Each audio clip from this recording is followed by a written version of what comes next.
Every year at Convocation, UBC has the honor of bestowing honorary degrees upon individuals who, in the opinion of the university community, have fit the criteria of excellence and eminence in their chosen field. Mary Wu Sims is one of those individuals, and I invite her to step forward to receive her honorary degree. Mary Wu Sims. Stand here, Mary. I'll say some nice things about you.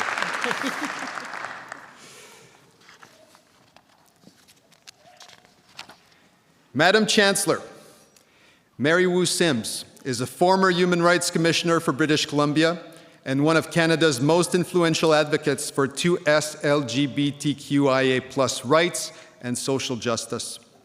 One of the early highlights of her career occurred in the mid-70s when she participated in the BC Federation of Labor's Women's Rights Committee and helped write some of the early anti-sexual harassment and affirmative action policies. Throughout the decades that followed, she led government, union, and nonprofit human rights initiatives to challenge racism, sexism, and other forms of discrimination, as well as to advance same-sex spousal and transgender rights. To wit, she has been a pioneer leader in Vancouver and Toronto's Asian, lesbian, and gay community, and was a founding member of the Women Against Violence Rape Crisis Center, now Salal Sexual Violence Assault Center in Vancouver. In 1994, while living in Toronto, she co-chaired the Campaign for Equal Families, helping to push for Ontario's Bill 167, which aimed to grant same-sex couples the same rights as those of opposite-sex couples in common law marriages.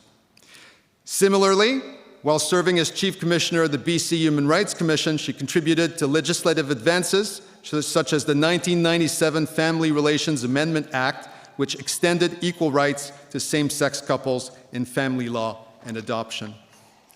She has also supported explicit protections for transgender individuals, and this issue gained significant progress in 2016 with the introduction of Bill 27 to amend BC's Human Rights Code, adding gender identity or expression as a protected ground. She also supported the inclusion of poverty and social condition as a ground for discrimination. Madam Chancellor, in recognition of her lifetime of advocacy and leadership in building a truly inclusive society, I would ask you to confer the degree Doctor of Laws, honoris causa, upon Mary Wu Sims.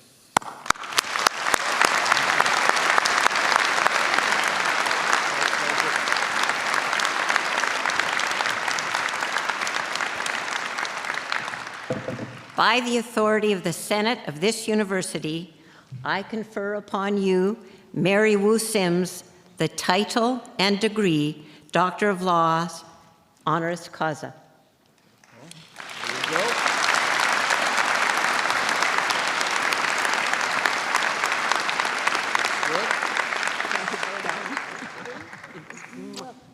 Good. Thank you so much. Yeah. Thank you so much. We'll go sign the book. Go this way. Yeah.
It now gives me great pleasure to ask Dr. Sims to say a few words. Dr. Sims.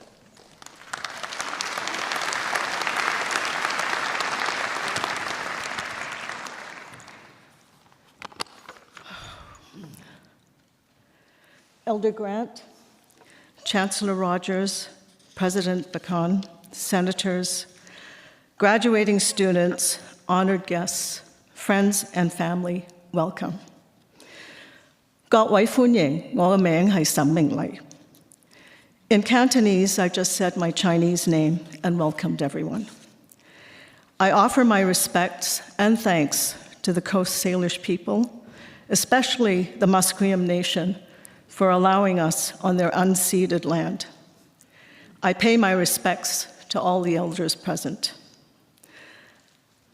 I'm so honored to be here today with all the graduates to share in this great event which celebrates your hard work. I'm particularly humbled to be in the company of other recipients of this prestigious honor. I'm mindful that one of the recipients of this honor last year, Dr. Abouleish, lost 3 daughters in 2009 in Gaza due to an Israeli offensive. Today, in 2025, we are witnessing yet another onslaught in Gaza, where over 50,000 Palestinians have died and hostages still held. The impacts of this conflict has sadly spread social discord in Canada.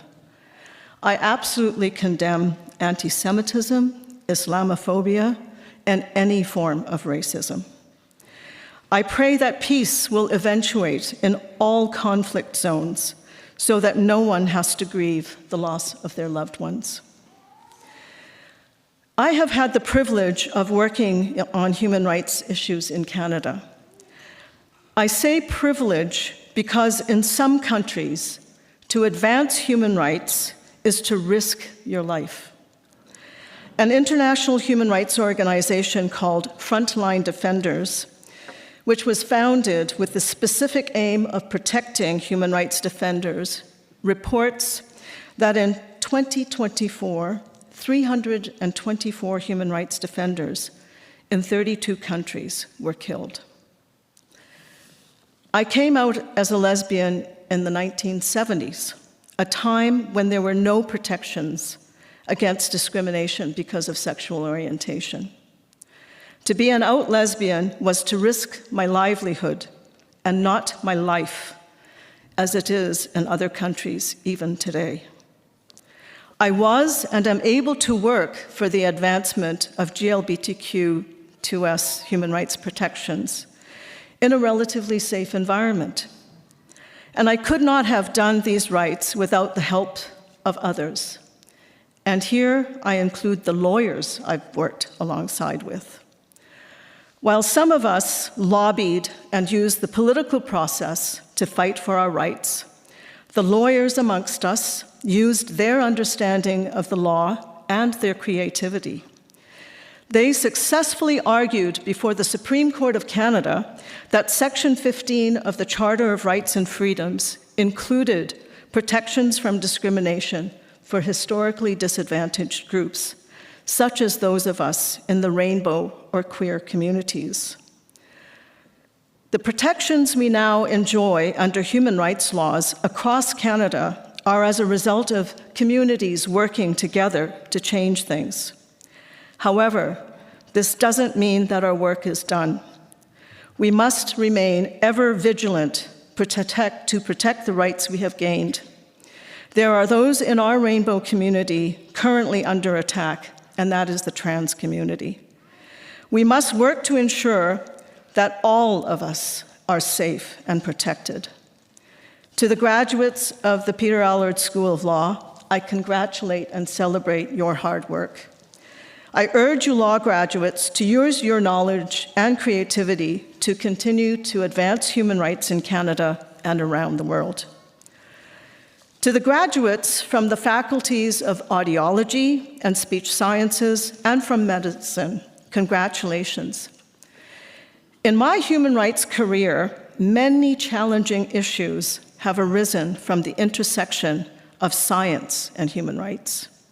The right to reproductive choice, an issue which still challenges us and for which we cannot slide backwards like what is happening in the United States of America. Genetic testing to determine eligibility for health and life insurance policies, which is now illegal in Canada. Dying with dignity, medical use of marijuana, just to name a few. It is with your expertise and assistance that in my human rights work, I have been able to determine how best to accommodate a person with a medical condition or disability in their workplace, accommodation, or in the provision of services. You enable the law to help people with disabilities fully participate in society. You are also the people who have risked your lives on the front lines with organizations such as Médecins Sans Frontières or Doctors Without Borders, bringing aid to many who would otherwise not have access to health care.